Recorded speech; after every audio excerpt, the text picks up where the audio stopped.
Bismillahirrahmanirrahim. Today we will start our new chapter, the polar region and exploration. But first of all, we have to know what is polar region. Polar region क्या होते हैं? Polar region हमारी अर्थ का north pole और south pole पे जो areas हैं उसे हम पोलर रीजन कहते हैं। नॉर्थ पोल पे जो एरिया है उसको हम आर्टिक कहते हैं और जो साउथ पोल पे एरिया है उसे हम अंटार्कटिक, यानी Arctic circle and Antarctic circle, ये दो एरियाज हैं जिन्हें हम पोलर रीजन कहते हैं। These areas are so remote and the climate is so hard. Means एक तो बहुत ही दूर है, वहाँ किसी इंसान का जाना बहुत मुश्किल है। जाते हैं इंसान, पहुँच चुके हैं, कभी एक्सप्लोर कर लिए हैं दोनों एरियाज को, बट बहुत दूर और बहुत मुश्किल है। और क्लाइमेट बहुत हार्ड है।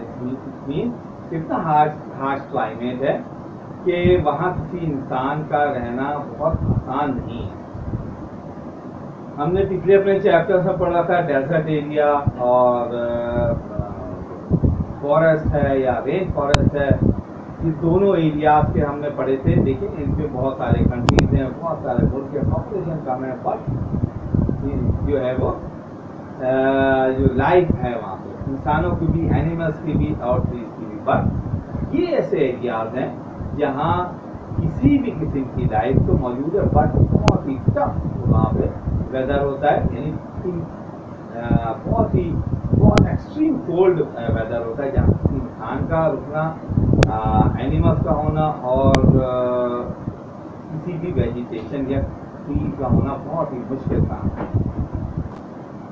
और ये दोनों एरियाज हैं, यानी नॉर्थ पोल और साउथ पोल, हमारी अर्थ के वो दो एरियाज हैं जहाँ इंसान सबसे देर में पहुँचा है, क्योंकि बहुत ही टफ है उसका जो ट्रैवल है, बहुत ही मुश्किल है, ज़्यादा इंसान सबसे देर में पहुँचा। और यहाँ इन दोनों रीजन की हिस्ट्री भी बहुत ही इंटरेस्टिंग है। यहाँ पे लोग, आज हम इस चैप्टर में ये पढ़ेंगे कि इन दोनों रीजन पे किस तरह इंसान पहुँचे, कितनी स्ट्रगल की, कितने एक्सपीडिशन किए, कितने एक्सप्लोरर्स यहाँ पे गए, एक्सप्लोरर्स ने अपनी जान भी दी, बहुत सारे लोग इनकम्प्लीट, अनसक्सेसफुल रहे और दे लॉस्ट देयर लाइफ। इतना टफ वेदर और क्लाइमेट होता है। एक्सप्लोरेशन किसको कहते हैं? एक्सप्लोरेशन एक ऐसा जगह, in search of such unfamiliar place, यानी एक ऐसी प्लेस की तलाश में निकलना जो कि लोग नहीं जानते या बहुत ही मुश्किल है।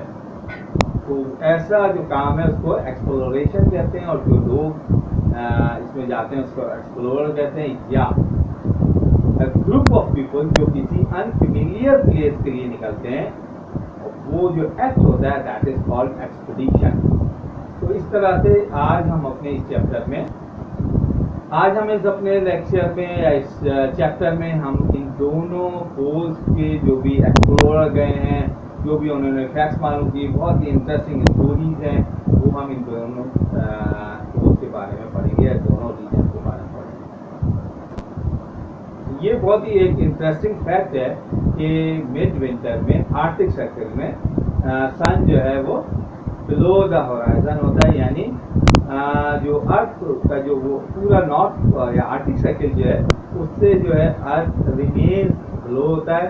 और थोड़ा वजह उसकी ये है कि वो थोड़ा सा टिल्ट होता है। आप इस वीडियो में, पिक्चर में देख रहे होंगे कि अर्थ थोड़ी सी टिल्ट होती है वहाँ पे, जिसकी वजह से जो सन होता है वो बिलो द होराइजन, यानी उसका जो पूरा एरिया उससे थोड़ा सा नीचे होता है। तो इससे क्या होता है, इस पूरे एरिया में जो है वो नाइट हो जाती है, ऑल डे और नाइट जो है वो डार्कनेस होती है ऑलमोस्ट 6 मंथ तक। बिल्कुल डार्क नहीं होता, बट ये डार्क होता है, सनलाइट बिल्कुल भी नहीं होती, इसलिए इसको हम कहते हैं is dark all day all night. अच्छा, मिड समर में क्या होता है? मिड समर में वेदर तो क्लाइमेट तो ऐसे ही बहुत ज़्यादा कोल्ड होता है, इससे समर से भी कोई फर्क नहीं पड़ता, लेकिन सन जो है स्लाइटली अबव द होराइजन होता है, यानी जब जो उसकी टिल्टनेस है वो दूसरे एंगल पे चली जाती है और वो सन की साइड पे थोड़ा सा टिल्ट हो जाती है, तो सन अबव द होराइजन हो जाता है। लिहाजा वो ऑल जो है इस यानी सनी है या लाइट होती है ऑल डे ऑल नाइट में। वहाँ डार्क होता था, यहाँ पे लाइट हो जाती है ऑल डे ऑल नाइट पे, और यहाँ तकरीबन ऑलमोस्ट 6 मंथ डे और नाइट रहता है, 6 मंथ जो है वो डे रहता है। ये इस पूरे रीजन की बहुत ही खास बात है। सेम हैपन इन द ये हमने आपको आर्टिक सर्किल का बताया, बट सेम फिनोमेना जब ऊपर जो है वो नाइट हो रही होती है तो साउथ पोल पे जो है वो डे हो रहा होता है, और जब टिल्टनेस चेंज होती है तो नॉर्थ पोल पे डे हो जाता है और साउथ पोल पे जो है वो नाइट हो जाती है। इसीलिए these regions are called midnight sun। ये इसकी बहुत ही खास और इंटरेस्टिंग बात है, क्योंकि पूरी दुनिया में किसी भी रीजन में नहीं होती। यानी 6 डे नाइट, यानी 6 मंथ जो है वो नाइट होती है और 6 मंथ डे होता है। ये दोनों रीजन की बहुत ही खास एक बात है, और बहुत सारी बातें जो हम आज के लेक्चर में आप बताएंगे। तो आज हम अपना जो रीजन स्टार्ट करते हैं, दैट इज आर्टिक रीजन या नॉर्थ पोल।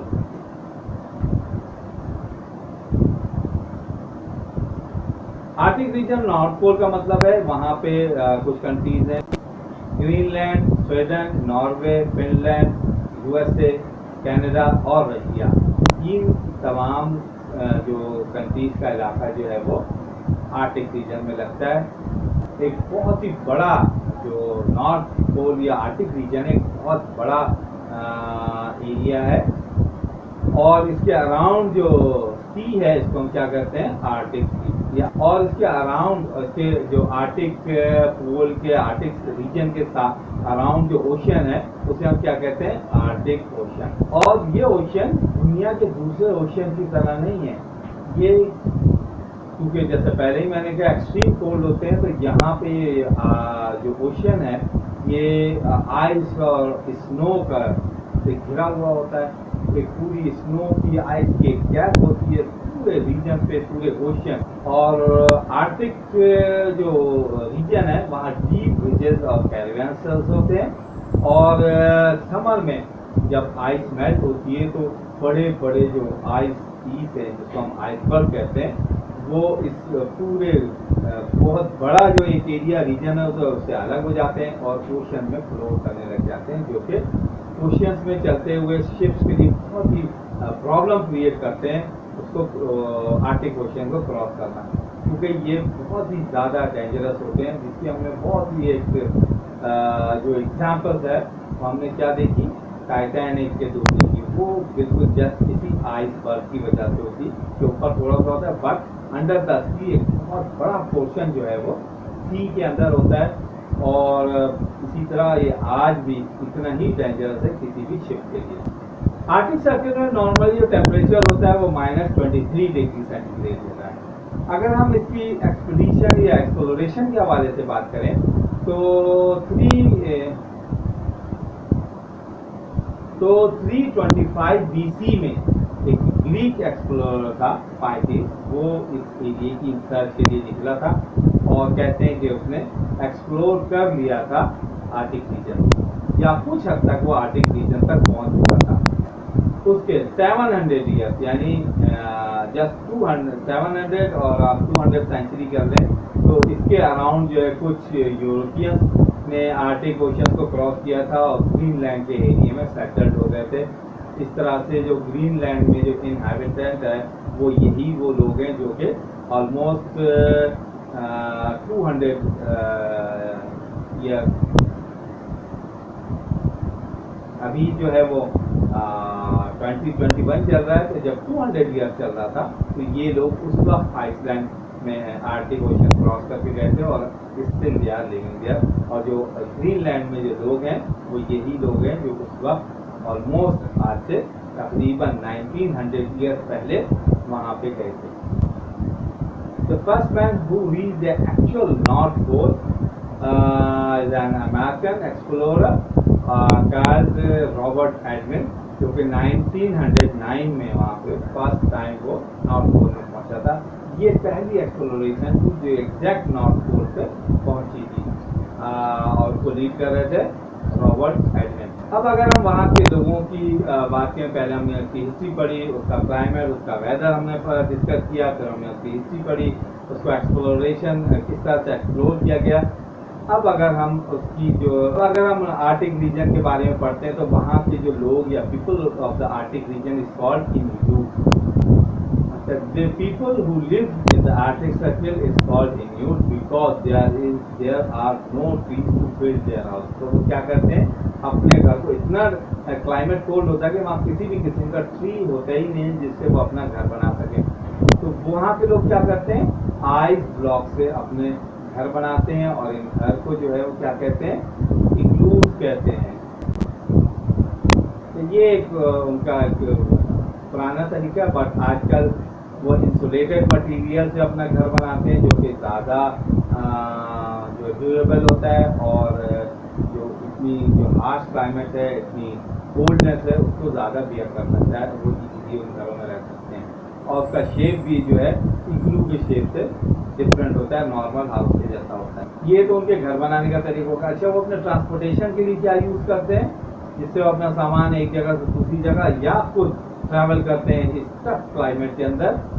वो अपने जो ट्रैवल करते हैं kayaks. What is kayak? Kayak is slide board, और जो सील फिश की स्किन से बना होता है, फ्रेम के ऊपर वो स्किन से एक बोर्ड बनाते हैं और इस तरह से वो ट्रैवल करते हैं उस पर।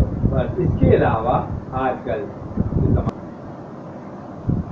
कायाक्स को जो है वो पुराना तरीका हो गया, आजकल वो मोटर बोट्स यूज कर रहे हैं। और इसके अलावा वो स्नो मोबिल्स, जैसे यहाँ पे ऑटोमोबिल्स होता है, वहाँ पे स्नो मोबिल्स यूज करते हैं एक जगह से दूसरी जगह ट्रैवलिंग के लिए और अपने सामान को ट्रांसपोर्ट करने के लिए। इसके अलावा डॉग स्लेज भी होते हैं जिसमें बहुत सारे आगे जो है वो डॉग्स होते हैं और पीछे उनकी जो है वो कार्ट होती है जिससे अपना खुद भी होते हैं और अपना सामान भी होता है, वो पुल करते हैं वो डॉग स्लेज को और इस तरह से एक जगह से दूसरी जगह मूव करते हैं। तो डॉग्स जो है स्पेशली एक ख़ास टाइप के डॉग होते हैं जो इतना टफ क्लाइमेट को बर्दाश्त कर सकते हैं। उनकी जो स्किन होती है बहुत ही फरी होती है, बहुत फर होता है, जिसकी वजह से वो इतनी ज़्यादा जो कोल्डनेस को है वो बर्दाश्त कर पाते हैं। ये जो फरी डॉग्स होते हैं जो इन स्लेज को पुल करते हैं, इसे क्या कहते हैं, हस्कीज कहते हैं। इन ओल्ड डेज में जो ये बहुत अच्छे हंटर होते हैं, जैसे फॉरेस्ट में रहने वाले बहुत अच्छे हंटर होते हैं, तो ये लोग भी बहुत अच्छे हंटर होते हैं क्योंकि ये डिपेंड कर रहे होते हैं फिशिंग पे, और इस फिशिंग के लिए वॉलरस, सील, इवन वेल्स तक को ये हंटिंग करते हैं। तो ये एक अच्छे हंटर होते हैं और इस हंटिंग पे यानी इन फिशेस की हंटिंग पे उनका तमाम जो है वो इन फिशेस के ऊपर वो ये फिशेस जो है तो उनकी लाइफ का बहुत इंपॉर्टेंट पार्ट होती है।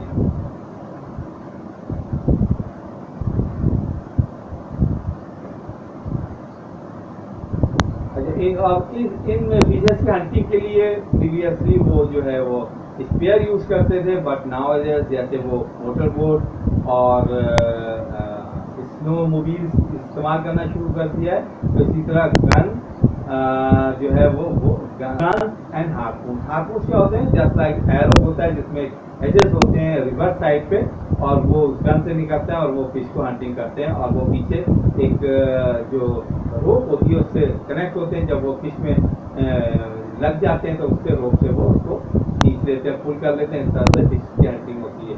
तो इस तरह से वो तमाम लोग जो है वो नॉर्थ पोल में यानी आर्टिक सर्कल में जो रहते हैं, ये उनका पूरा एक हमने आज पढ़ा कि किस तरह से वो रहते हैं, कैसे हंटिंग करते हैं, कैसे ट्रैवल करते हैं इस टफेस्ट क्लाइमेट में।